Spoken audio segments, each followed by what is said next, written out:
नमस्कार प्रिय विद्यार्थियों, आज के वीडियो के माध्यम से हम लोग चर्चा करेंगे यूनिट नंबर 1 की क्लास 4 के बारे में। बीए द्वितीय सेमेस्टर की क्लासेस लगातार जो है चल रही हैं, जिसमें हिंदी सब्जेक्ट की 3 क्लासेस हो चुकी हैं। ये चौथी क्लास है बेटा। आज की क्लास इम्पोर्टेंट है, आपकी परीक्षा में ये क्वेश्चन हमेशा पूछा गया है। कार्यालयी हिंदी की संभावनाएँ, वर्तमान में कार्यालयी हिंदी की क्या संभावनाएँ हैं, कार्यालयी हिंदी किस तरीके से अपने वर्चस्व को कायम कर रही है, उसके बारे में जानने का प्रयास आज की वीडियो के माध्यम से रहेगा। बीए सेकंड सेमेस्टर हिंदी में ये क्वेश्चंस पिछले 2 वर्षों में लगातार पूछा गया है। अब की बार पूछे जाने की प्रबल संभावना है। अगर दीर्घोत्तरीय प्रश्न आएंगे तो यहाँ ये आ सकता है। अति लघुत्तरीय प्रश्न, लघुत्तरीय और दीर्घोत्तरीय या ऑब्जेक्टिव, सभी टाइप के क्वेश्चंस यहाँ से पूछे जाते हैं। और ये यूनिट नंबर 1 की लास्ट क्लास है। इसके बाद में इकाई नंबर 2 आएगी, ठीक है। फिर उसमें भी हम चर्चा करेंगे। सभी विश्वविद्यालयों के लिए है, ये बात आप ध्यान रखेंगे। और इससे पहले हम लोगों ने चर्चा करा था हिंदी, कार्यालय हिंदी और सामान्य हिंदी में क्या संबंध है, क्या अंतर है, पॉइंट टू पॉइंट मैंने समझा था। अब आज का जो वीडियो है उसमें हम लोग चर्चा करेंगे वर्तमान में क्या संभावनाएं हैं कार्यालय हिंदी की, और पूरा विस्तार से हम आपको बताने का प्रयास करेंगे। तो बिल्कुल आपको घबराने की ज़रूरत नहीं पड़ेगी, ठीक है। शुक्ला स्टडी पॉइंट आपके साथ बना हुआ है। जैसा मैंने आपको पहले से बता रखा कि हम आपको प्रश्न भी दिखा देंगे कि प्रश्न कैसे बनते हैं। जैसे चैप्टर नंबर 4 में प्रश्न क्या बनेगा, वर्तमान समय में कार्यालयी हिंदी की संभावनाओं की विस्तृत विवेचना कीजिए, दीर्घोत्तरीय बनेगा। और ये प्रश्न कई बार आया हुआ है।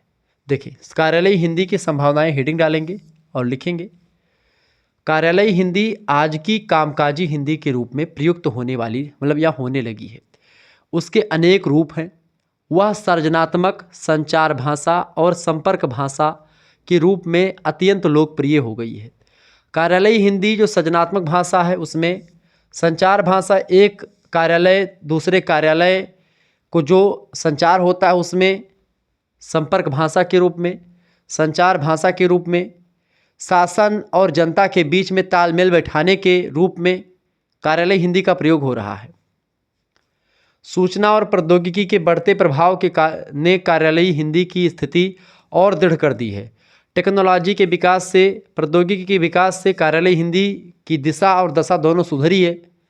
आज कार्यालयी हिंदी को उतनी समस्याओं का सामना नहीं करना पड़ता है जितनी पहले करनी पड़ती थी। आजकल क्या है, सारे अनुवाद अवेलेबल हैं, हिंदी के फॉन्ट उपलब्ध हैं, हिंदी में टंकण यानी टाइपिंग और मुद्रण दोनों चीज़ें संभव हो गई हैं और बड़ी सरलता से संभव हो गई हैं। आजकल हिंदी टाइपिंग भी हो रही है, अंग्रेजी टाइपिंग जैसे पहले होती थी। तो हिंदी में बड़ी संभावनाएं उपलब्ध हो चुकी हैं, कोई दिक्कत नहीं है। इसके कई पॉइंट के माध्यम से इसको समझने का प्रयास करते हैं। पहली पॉइंट, सृजनात्मक भाषा के रूप में आज हिंदी साहित्य में वैश्विक स्तर पर अपनी पहचान बना ली है। आजकल हिंदी को लोग समझने के लिए, हिंदी को पढ़ने के लिए लोग हिंदी सीख रहे हैं। सोशल मीडिया के ज़माने में कार्यालयी हिंदी को काफ़ी आगे या काफ़ी जो है डेवलपमेंट देखने को मिला है। दूसरा पॉइंट, संचार भाषा के रूप में, संचार भाषा के रूप में आज के विविध जनसंचार माध्यमों, खास करके रेडियो के माध्यम से, टेलीविज़न, समाचार पत्र आदि के द्वारा सार्वजनिक प्रयुक्त की जाने वाली भाषा हिंदी है। आजकल पहले न्यूज़ वगैरह जो होती थी, हिंदी न्यूज़ नहीं चलते थे, केवल अंग्रेजी न्यूज़ ही चलती थी। लेकिन आजकल क्या है, अंग्रेजी भी साथ ही साथ चल रही है, ठीक है।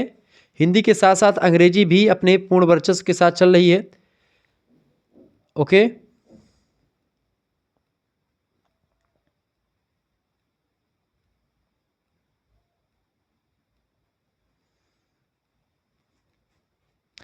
तो कार्यालयी हिंदी जो है उसकी अगर बात की जाए तो समाचार पत्रों के माध्यम से आज हिंदी में समाचार पत्र छपने लगे हैं। पहले अंग्रेजी में छपते थे, आजकल रेडियो, टेलीविज़न, इन सभी माध्यमों पर हिंदी में जो है संवाद हो रहे हैं। टेलीविज़न में हिंदी में, समाचार पत्रों पर लोग टीवी एंकर आकर के हिंदी में एंकरिंग कर रहे हैं। पहले, आज के कुछ दिन पहले अंग्रेजी में ही एंकरिंग होती थी, हिंदी में एंकरिंग नहीं करते थे, या हिंदी समाचार पत्रों को या हिंदी न्यूज़ चैनलों को उतना रिस्पेक्टफुली नहीं देखा जाता था जितना इंग्लिश वालों को देखा जाता था। लेकिन आजकल सब संभव हो गया है। भारत की अधिकांश जनता इसे बोलती है और समझती भी हिंदी को। कुछ लोग इसे बोल भले ही ना पाते हों कार्यालयी हिंदी को, पर उसको समझते ज़रूर हैं। फिल्मों ने हिंदी को अंतर्राष्ट्रीय भाषा का दर्जा दे दिया है, क्योंकि जो बॉलीवुड की फिल्म है वो लगातार मतलब वर्चस्व स्थापित की, और हिंदी की जो बॉलीवुड की जो गाने हैं वो विदेशों में भी सुने जाने लगे। यहाँ तक कि भोजपुरी के गाने जो हैं वो भी गाना बड़ा फेमस हुआ। पवन सिंह का एक गाना था लॉलीपॉप वाला, वो बड़ा फेमस हुआ, विदेशों में बजा। ऐसे ही आप देखते हैं कि तो इससे भाषा का दर्जा थोड़ा बड़ा होता है। और आप देखते होंगे कि समाचार के माध्यम से जब हिंदी का प्रयोग होता है तो जैसे कुंभ मेला लगा, नेशनल मीडिया इंटरनेशनल मीडिया सभी लोगों ने इस पर वीडियोज़ वगैरह बनाई, तो इससे भी प्रचार प्रसार होता है। हिंदी की फिल्मों के दर्शक पूरे विश्व में फैले हुए हैं। हिंदी में जितनी संख्या में छोटे और बड़े समाचार पत्र छपते हैं, विश्व की किसी भाषा में नहीं छपते। इस प्रकार हिंदी एक सशक्त संचार भाषा भी है, और इसका कारण कार्यालयी हिंदी मतलब कार्यालयी हिंदी को बढ़ाने के लिए ही उसका प्रयोग आप देख सकते हैं। आज वर्तमान में जो एक प्रकार से चीज़ें हैं वही चीज़ मैं आपको समझाने का प्रयास कर रहा हूँ। माध्यम भाषा के रूप में शिक्षण तथा जन भावनाओं की अभिव्यक्ति दोनों का सशक्त माध्यम हिंदी बन रही है। पूरे भारत में सूचनाओं के आदान प्रदान का माध्यम हिंदी है। राज का चलाने का प्रमुख माध्यम भी यही भाषा हिंदी ही है। कभी इस मामले में अंग्रेजी का वर्चस्व रहा था, पर अब यह घटता जा रहा है। सोशल मीडिया के आ जाने से लगातार समाज में जब हिंदी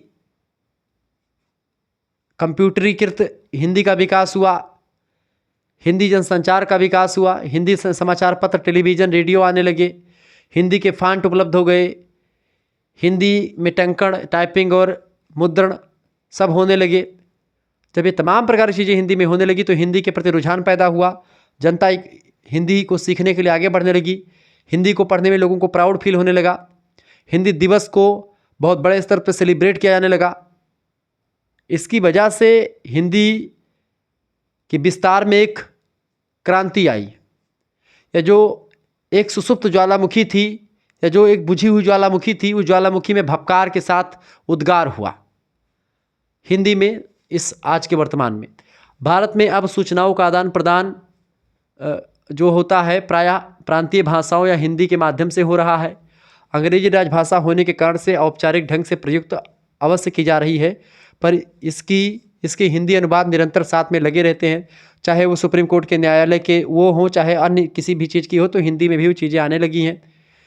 धीरे धीरे हिंदी पूरे भारत की माध्यम भाषा के रूप में बनती चली। यानी हिंदी भारत की क्या है, माध्यम भाषा है। ठीक है, तो माध्यम भाषा के रूप में हिंदी आज सामने आ रही है। भारत के अधिकांश राज्यों में हिंदी शिक्षण का भी माध्यम है आज। तो वर्तमान में इसकी बड़ी जो है चीज़ें हैं, वर्तमान में इसकी प्रासंगिकता पर प्रश्न खड़ा ही नहीं कर सकते। वर्तमान में हिंदी को बहुत ज़्यादा उच्च पद मिल चुका है और मिलता जा रहा है। शिक्षण का माध्यम हिंदी उत्तर प्रदेश, बिहार, मध्य प्रदेश, दिल्ली, हरियाणा, राजस्थान, महाराष्ट्र के अधिकांश भागों में माध्यमिक स्तर तक तो शिक्षण का माध्यम निश्चित रूप से हिंदी ही है आज भी। अब धीरे धीरे उच्च शिक्षा में भी इसका प्रयोग के माध्यम में होने लगा है, चूँकि उच्च शिक्षा में जैसे बीएससी के बच्चे अंग्रेजी में ही पढ़ते हैं आज, और ज़रूरत है कि बीएससी को भी अंग्रेजी में पढ़ाने मतलब हिंदी में पढ़ाने की। कोई ज़रूरत नहीं अंग्रेजी में बीएससी को पढ़ने की। क्या ज़रूरत है पढ़ने की? कोई नहीं ज़रूरत है। बेमतलब कि अंग्रेजी में आपको पढ़ना पड़ रहा है। तो ऐसे में इंग्लिश में बीएससी ना पढ़ा करके, एमएससी इंग्लिश में ना पढ़ा करके, आधे बच्चे तो हिंदुस्तान के इसी में परेशान है कि पहले वो जो फिजिक्स के कॉन्सेप्ट है, केमिस्ट्री के कॉन्सेप्ट है, उसको पहले अंग्रेजी में मतलब उसको पहले अंग्रेजी में पढ़ते हैं, फिर उसको ट्रांसलेट करके हिंदी में समझते हैं, तब जा करके उनका कॉन्सेप्ट क्लियर होता है। दुगुनी मेहनत करनी पड़ती है हिंदी के बच्चों को, इसीलिए वो पीछे जा रहे हैं। तो हिंदी में ही अगर उसको पढ़ाया जाए तो आगे बढ़ेंगे। क्योंकि हिंदी में किताबें उपलब्ध नहीं हैं, किताबें छापी जाए हिंदी में, लोग पढ़ेंगे, और पूरा मानकीकृत किया जाए, हिंदी का पूरा सेट किया जाए, लोग पढ़ेंगे। उच्च शिक्षा में अभी माध्यम रूप में अंग्रेजी का बोलबाला है, परंतु अब हिंदी का महत्व भी मतलब कि होने लगा है। इस दिशा में हिंदी में तैयार किए गए विविध विषयगत ग्रंथों का विशेष योगदान है। जैसे विज्ञान, गणित, संचार तकनीकी, कंप्यूटर गणित, अर्थशास्त्र, मनोविज्ञान तथा अन्य तमाम विषय हैं, जिसमें जो इम्पोर्टेंट पुस्तकें थी अंग्रेजी में थी, आजकल वो हिंदी में भी उपलब्ध होने लगी हैं। श्रेष्ठ पुस्तकों का लेखन कार्य हिंदी में हुआ है आज वर्तमान में, और इसी कारण से अब यह उच्च शिक्षा में भी शिक्षण का माध्यम बनने को बिल्कुल तैयार और सशक्त बनी हुई है हिंदी। हिंदी मेरे हिसाब से आज बीएससी, एमएससी, बीकॉम, एमकॉम या जो भी एक प्रकार से काम हो या जो भी एजी फेजी हो, सबको, एजी तो ऐसे बीएससी एजी हिंदी में ही है, जो भी आपका अंग्रेजी में बीटेक वगैरह है वो सब भी हिंदी में करना बहुत ज़रूरी हो गया है। क्योंकि भले ही उसको एक दो बार में बच्चे नहीं समझ पाएंगे, लेकिन धीरे धीरे करके वो चीज़ों को जान पाएंगे, समझ पाएंगे।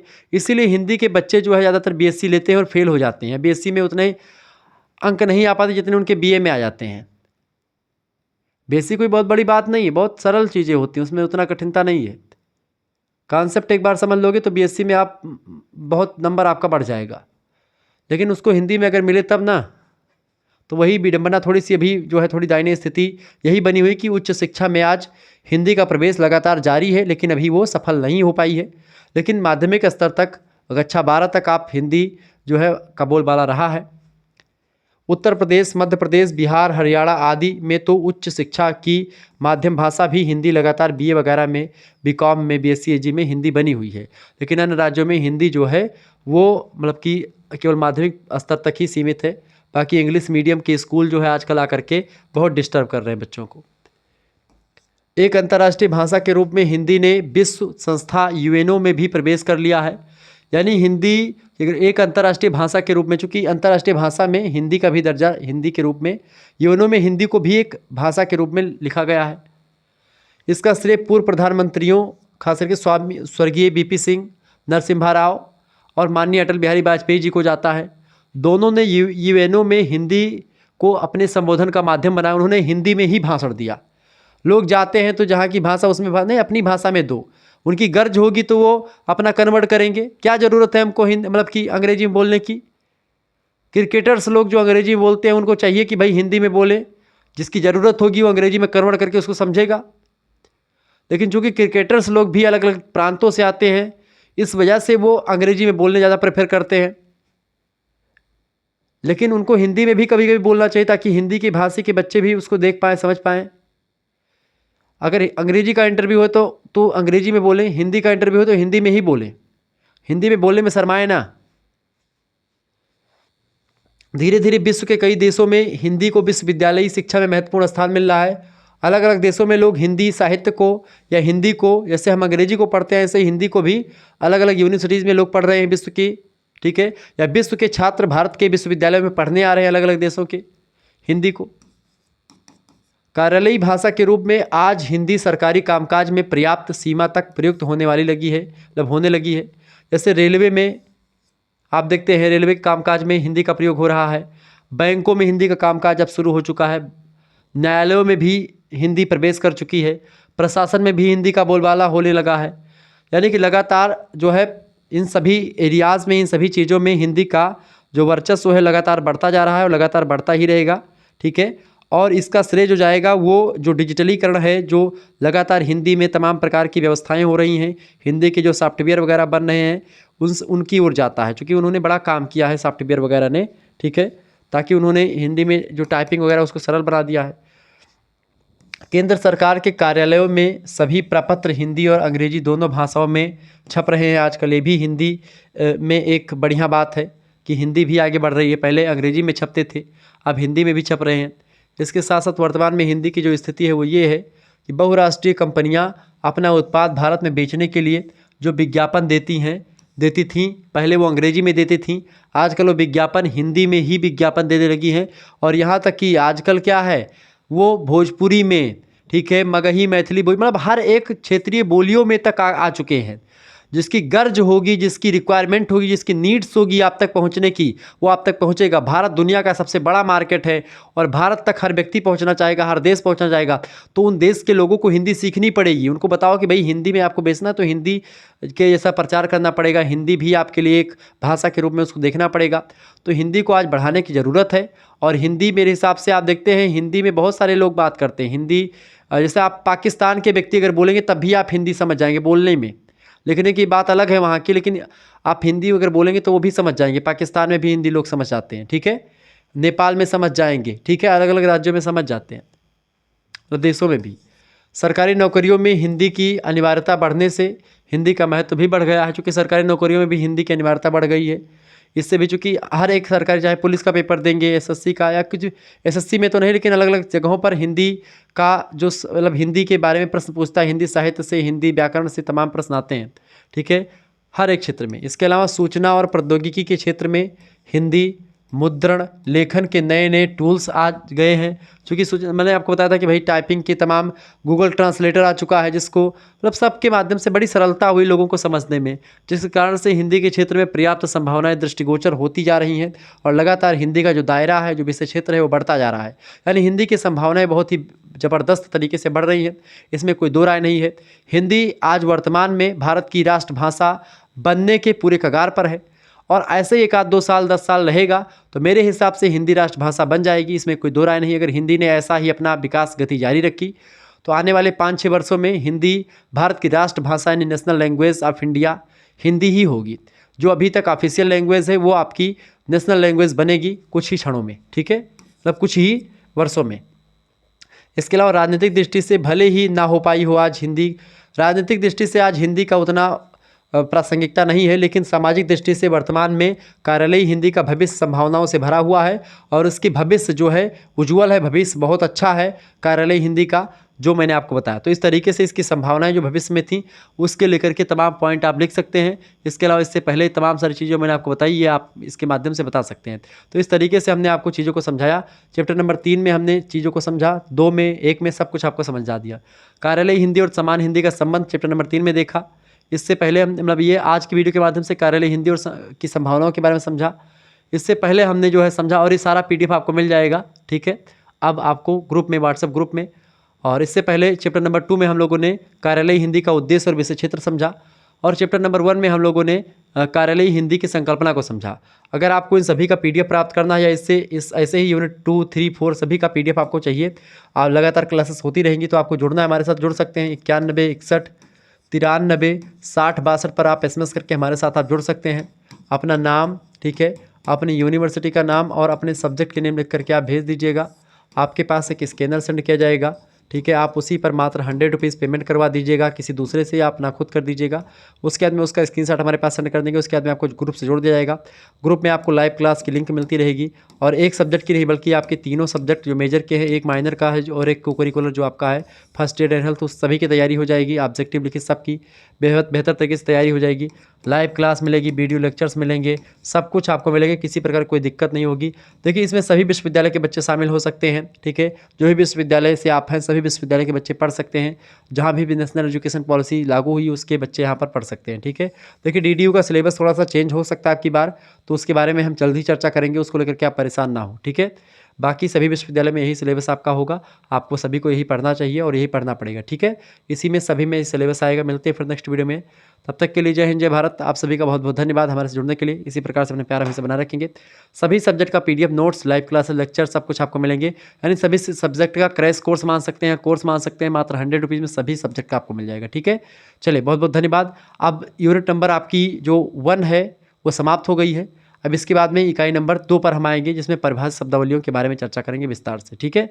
धन्यवाद, मिलते हैं फिर नेक्स्ट वीडियो में, तब तक के लिए जय हिंद जय भारत। आप सभी का बहुत बहुत धन्यवाद। वीडियो को लाइक कर दीजिएगा, चैनल को सब्सक्राइब कर दीजिएगा।